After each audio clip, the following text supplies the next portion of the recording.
lagi bersama seorang guru dari Sekolah NASA Nasional 1 Bekasi. Ya, perkenalan dulu. Halo, nama saya Almina Fianti. Saya guru di Nasional 1 Kota Bekasi. Ya, Ibu, di sini saya mau nanya, gimana keadaan ekonomi selama pandemi ini? Apakah menurun atau menaik? Iya, Mbak Kania. Jadi untuk krisis ekonomi tentunya kepada saya sendiri berdampak. Untuk guru juga itu mengalami sebuah penurunan dari honorer. Nah, dari gaji itu atau honorer yang kita sebut itu bisa juga kayak seperti tunjangan, uang makan, atau transport. Tetapi untuk gaji pokok kami tetap ada. Itu. Ada kendala nggak sih Bu dalam mengajar online? Oh tentu, kendala itu pasti ada, terutama juga pada jaringan. Kalau misalnya kita lagi belajar online, lagi menerangkan materi nih Mbak, biasanya tuh anak-anak itu gambarnya itu nggak bergerak atau suara kita tidak terdengar sama mereka.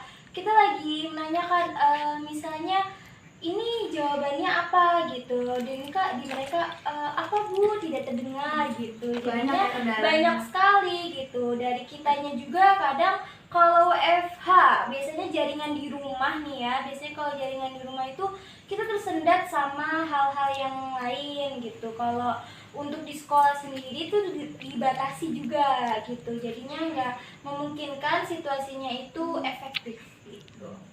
Dari pribadi nih, ada saran nggak untuk menghindari krisis ekonomi tersebut? Untuk krisis ekonomi tersebut, kalau misalnya kami secara globalnya ya, masyarakatnya itu mungkin kita bisa berjualan kepada teman gitu ya. Nah, kami juga ada beberapa dari rekan-rekan guru yang berjualan untuk memenuhi ekonomi. Jadi ekonomi walaupun gaji kami atau honorer kami itu diturunkan, itu bisa kita sambi dengan adanya berdagang sesama teman atau lewat WhatsApp gitu ya. Seperti adanya beberapa teman saya juga dia membuka bimbel. Jadi bimbel les, di lesnya itu beberapa anak boleh mengikuti, bisa dari online, bisa juga dia langsung ke rumah gitu. Seperti saya juga pernah untuk datang ke rumah untuk melakukan bimbel, tetapi ada konsekuensinya tentunya ya Mbak ya kalau pandemi ini, karena kan kita melakukan sebuah kontak gitu, ada batasan PSBB-nya gitu, jadinya untuk itu sedikit meminimalisirkan krisis ekonominya gitu tentunya seperti itu. Dan yang kedua itu membuat konten. Membuat konten itu kadang kalau di sekolah kami oh ya nih konten ini buat pembelajaran si anak ini, si anak-anak kan ya tentunya. Nah kontennya itu bolehlah kita upload, kita kan sekarang kita memakai bisa Google Classroom, terus aplikasi Sesa, Zoom gitu. Apalagi sekarang Zoom itu sudah difasilitasi oleh sekolah yang tidak berbayar gitu ya, yang gratis gitu, premium. Jadi di situ anak-anak bisa meningkatkan belajarnya lagi. Nah dari situ pun gaji atau honorer kita akan menaik gitu dan dihitungan oleh bonus gitu. Jadi seperti itu pendapat dari seorang guru sekolah dari SMP Nasional 1. Terima kasih Bu Harmi sudah hadir dalam wawancara ini. Iya, sama-sama Mbak Nia. Saya sudah bersama dengan salah satu karyawan dari perusahaan LF Beauty. Perkenalan dulu. Nama saya Lupita Widiani, bekerja di LF Beauty sebagai PD Product Development. Mbak Luvita, saya di sini ingin bertanya mengenai perekonomian yang terdampak pada karyawan di LF Beauty. Adakah penurunan penghasilan karyawan pada perusahaan LF Beauty? Selama ada penurunan di karyawan, untuk gaji dan tunjangan tidak ada penurunan, namun ada di area produksi Mbak. Adakah kendala dalam bekerja selama pandemi ini?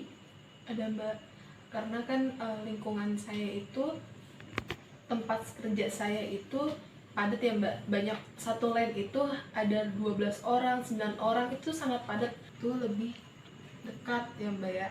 Sekarang selama pandemik itu agak jauh-jauhin dan speed produksi kita menurun Mbak.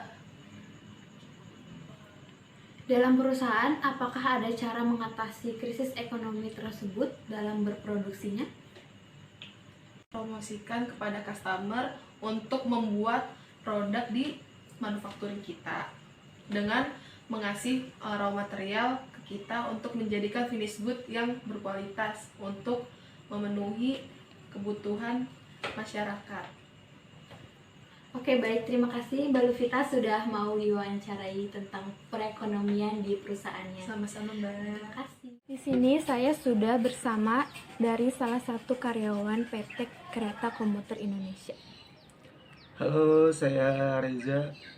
Nama lengkap saya Reza Damara Mahendra. Saya bekerja di PT Kereta Komuter Indonesia sebagai announcer. Nah, di sini saya mau menanya sama Reza, sudah berapa lama bekerja di perusahaan tersebut? Untuk bekerja saya dari 2018. Untuk tahun ini saya yang ketiga tahun bekerja di kereta. Oke. Bagaimana keadaan ekonomi Anda selama pandemi ini? Selama pandemi ini menurut saya ekonomi pribadi saya menurun jelas drastis akibat pandemi ini, dari mulai keuangan pribadi saya maupun dari keluarga saya, semuanya berimbas. Bagaimana menurut Anda cara mengatasi krisis ekonomi yang terjadi pada masa pandemi ini? Menurut pribadi saya, untuk menanggulangi krisis ekonomi agar untuk menghemat pengeluaran, jangan membeli barang hal yang gak penting, yang gak diperluin dalam kebutuhan sehari-hari. Dan boleh juga buat usaha uangnya, mau usaha apapun, mau berdagang atau apapun itu, yang penting halal.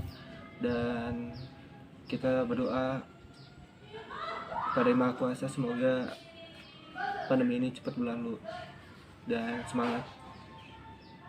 Oke, terima kasih sudah mau diwawancara. Sudah bersama salah satu wedding organizer di Kota Bogor. Boleh perkenalannya dulu?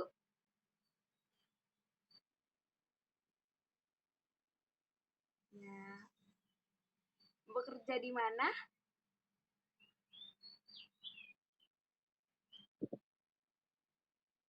Oke.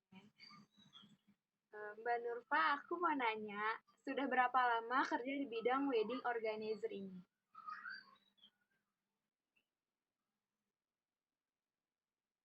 Setahun. Cukup lama ya. Sebagai salah satu wedding organizer Kota Bogor ini, bagaimana keadaan ekonomi selama pandemi ini? Apakah menurun atau sama saja?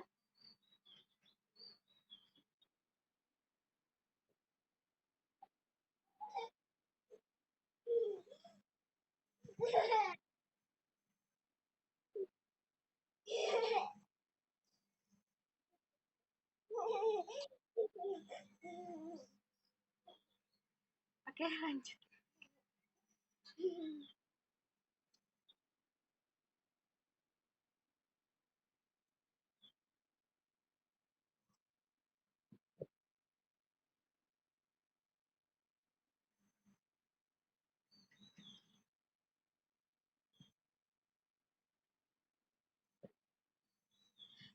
Menurut pribadi Mbak Nurfa nih, ada nggak sih saran untuk mengatasi krisis ekonomi yang sedang berjalan ini di masa pandemi ini?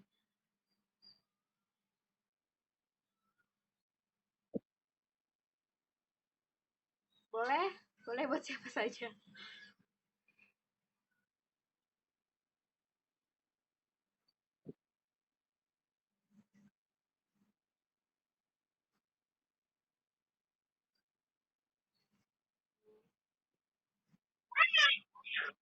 Iya.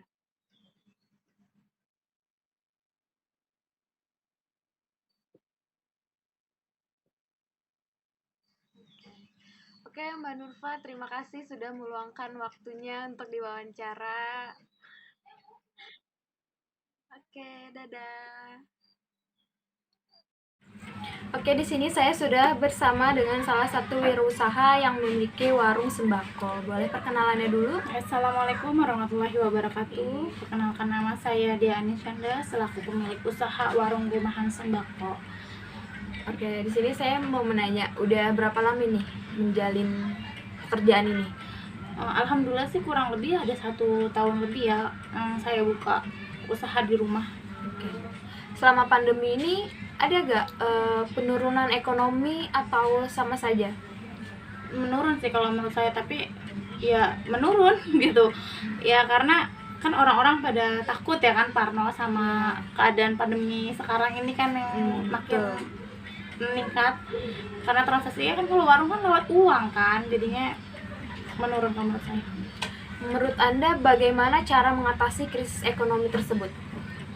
Ya kalau menurut saya sih ya berdoa aja semoga pandemi ini cepat selesai, dan semoga kita bisa menarik pelanggan-pelanggan untuk belanja di tempat kita lagi dengan protokol kesehatan yang diterapkan oleh pemerintah.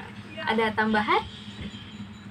Gak ada. Oke, terima kasih sudah mau diwawancara hari ini. Iya, terima kasih kembali. Dah.